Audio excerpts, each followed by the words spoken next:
milisi Houthi Yaman melancarkan serangan udara menargetkan Bandara Najran di Arab Saudi pada Selasa 4 Agustus 2026 hingga operasional di bandara itu terpaksa dihentikan sementara.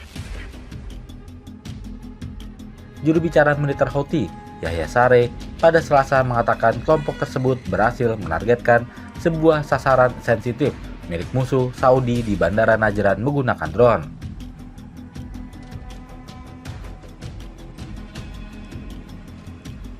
Ia menambahkan bahwa serangan terhadap bandara di wilayah selatan itu dilakukan sebagai respons atas pelanggaran yang dilakukan musuh Saudi terhadap wilayah udara di atas provinsi Sada dan Hajjah menggunakan drone. Sumber regional mengatakan kepada AFP bahwa radar utama bandara terkena serangan Houthi sehingga mengganggu operasional penerbangan. Usai serangan terjadi, situs web bandara mencantumkan situs penerbangan yang dijadwalkan dalam beberapa hari ke depan sebagai tindak diketahui. Sejauh ini Arab Saudi belum memberikan komentar terkait serangan yang diklaim tersebut. Bandara kecil itu terletak di dekat perbatasan dengan Yaman dan hanya memiliki satu terminal yang melayani beberapa penerbangan setiap hari. Pertempuran Houthi versus Saudi kembali pecah bulan lalu, menandai pertama kalinya Riyadh dan Houthi saling melancarkan serangan besar sejak gencatan senjata pada 2022. Koalisi militer yang dipimpin Arab Saudi telah berperang melawan Houthi sejak 2015 setelah kelompok pemberontak tersebut merebut ibu kota Sanaa dan menggulingkan pemerintahan yang diakui secara internasional.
Начинай наливать, блядь.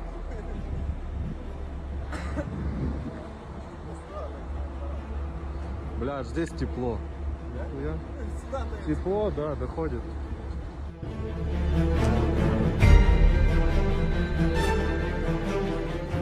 Rentetan serangan drone yang dilancarkan Ukraina ke wilayah Rusia menyebabkan sedikitnya 6 orang tewas dan 9 lainnya luka-luka.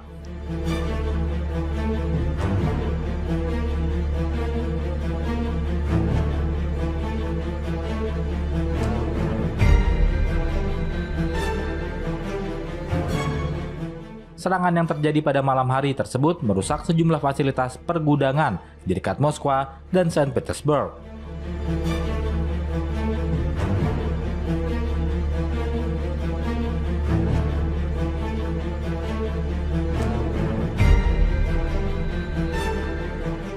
Di wilayah Moskwa, 5 orang dilaporkan tewas dan 6 orang mengalami luka-luka akibat hantaman drone sebagaimana dilansir Reuters.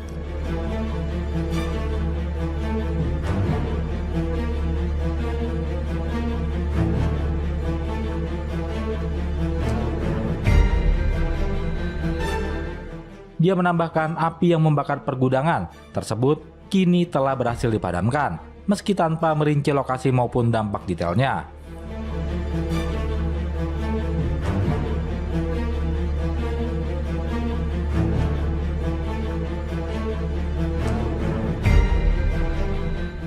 Sementara itu, di dekat kota terbesar kedua Rusia, Saint Petersburg, serangan drone melukai 1 orang dan mengenai fasilitas pergudangan.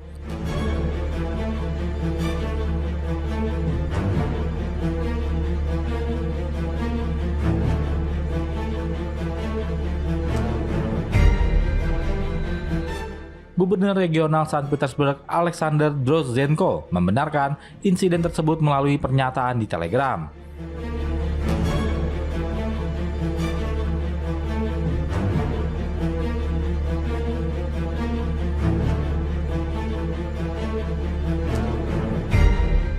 Secara terpisah, retail online terbesar di Rusia, Wildberries, mengonfirmasi bahwa fasilitas pergudangan mereka di dekat Saint Petersburg terbakar.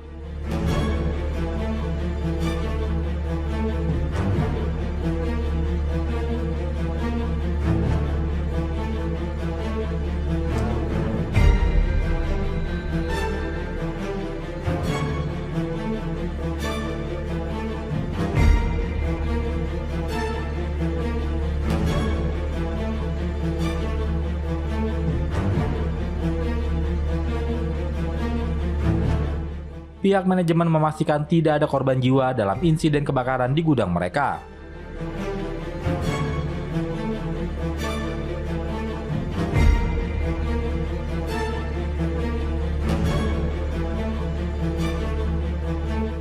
Dampak keamanan dari serangan drone ini juga sempat memicu respons di luar batas negara.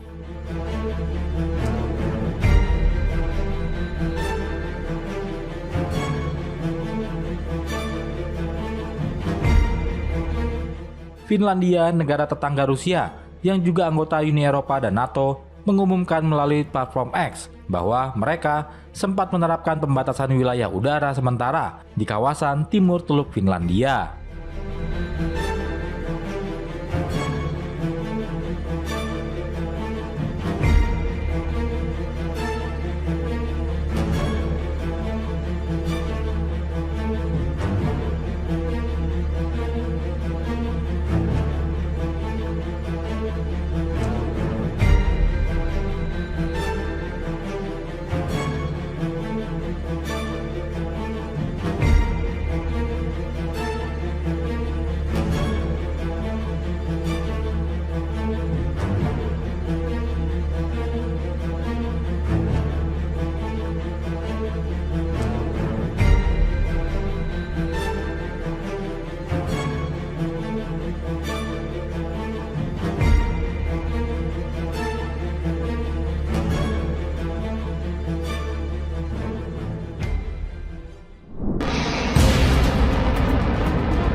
Presiden Iran Masoud Pezeshkian buka suara setelah dikabarkan bakal mundur di tengah perang dengan Amerika Serikat dan Israel. Pezeshkian segera membantah kabar tersebut dan mengatakan bahwa ia masih akan melanjutkan tugas sebagai kepala pemerintahan Iran. Ia juga membantah klaim perselisihan dengan pemimpin tertinggi Mojtaba Khamenei dan angkatan bersenjata, menekankan bahwa kami bekerja dalam harmoni penuh.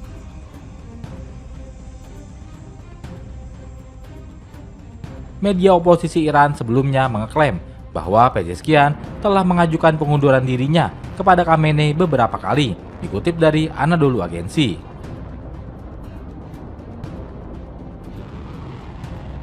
Iran terlibat perang dengan Amerika Serikat dan Israel sejak Februari ketika Washington dan Tel Aviv melancarkan serangan gabungan terhadap Teheran. Iran membalas dengan serangan drone dan rudal terhadap negara-negara Teluk yang menampung aset Amerika Serikat. Amerika Serikat dan Iran sepakat untuk gencatan senjata pada April dan kemudian menandatangani nota kesepahaman yang dimediasi Pakistan pada bulan Juni, yang bertujuan untuk mengakhiri konflik militer mereka dan mencapai kesepakatan perdamaian yang langgeng. Namun kesepakatan itu runtuh bulan lalu ketika kedua pihak saling menyerang selama hampir 2 bulan.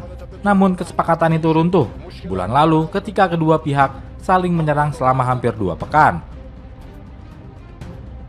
Sebelum Presiden Amerika Serikat Donald Trump tiba-tiba menghentikan pemboman di tengah laporan tentang pembicaraan untuk menyelesaikan konflik tersebut.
militer Amerika Serikat dilaporkan telah menghabiskan hampir 80% amunisi pencegat untuk sistem pertahanan udara utama Terminal High Altitude Area Defense atau THAAD.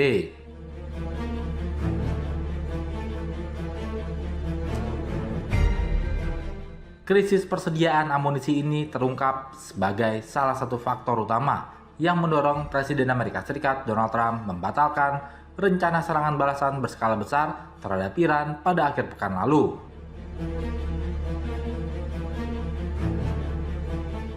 Seorang pejabat senior Amerika Serikat mengungkapkan, Trump semula berencana melanjutkan serangan besar pada Jumat 31 Juli 2026.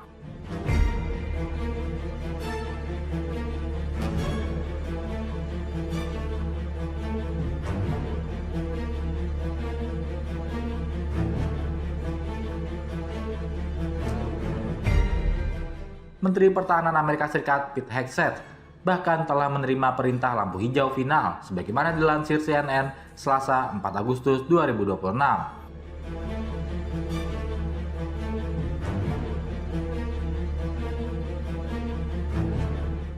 Namun Trump memutuskan untuk membatalkan serangan itu pada Sabtu 1 Agustus 2026 setelah berkomunikasi dengan sekutu-sekutunya di Timur Tengah.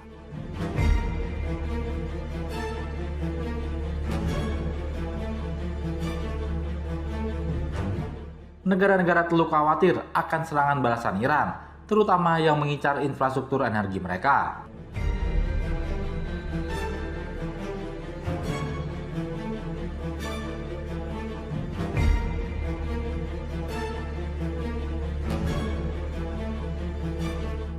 Trump pun setuju untuk mendengarkan kekhawatiran tersebut dan meminta Hegseth menunda operasi, meski dia tidak menghapus operasi serangan di masa depan.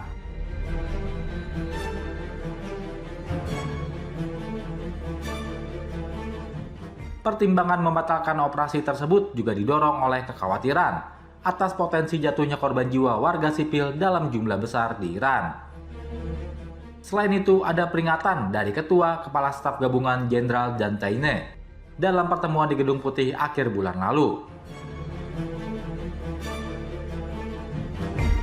Sekutu Amerika Serikat di wilayah Teluk juga menyampaikan kekhawatiran baru mengenai dampak kelangkaan sistem pertahanan udara terhadap kemampuan mereka menghalau serangan balasan Iran.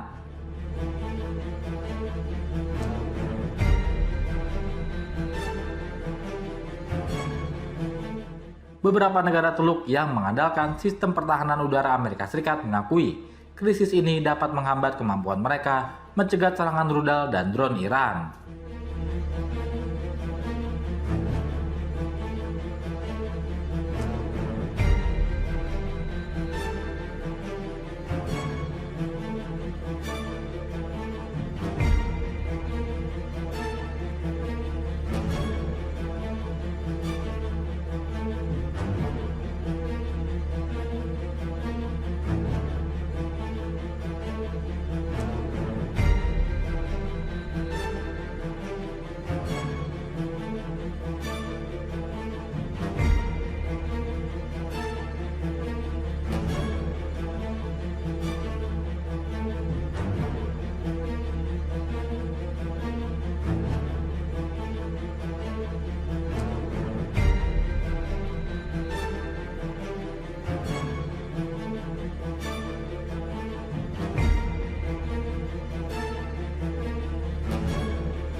China dan Amerika Serikat semakin sengit perang program akal imitasi atau AI untuk membantu rencana serangan udara secara masif.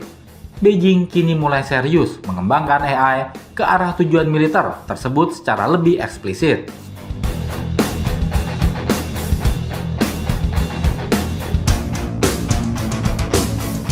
Sistem pendukung ini dirancang untuk mendukung latihan yang melibatkan ratusan target dan puluhan formasi, menurut media pemerintah Cina dikutip dari South China Morning Post. Angkatan Udara Cina menggunakan sistem berbasis AI menyusun rencana pertempuran untuk operasi yang melibatkan lebih dari Angkatan Udara Cina menggunakan sistem berbasis AI menyusun rencana pertempuran untuk operasi yang melibatkan lebih dari 100 unit. Menurut sebuah film Menurut sebuah film laporan dokumenter televisi pemerintah.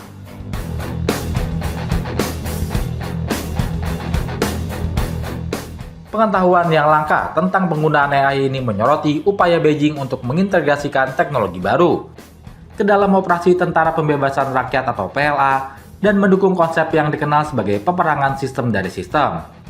Berbagai platform dari sistem senjata akan digabungkan dan diselaraskan dalam satu program AI.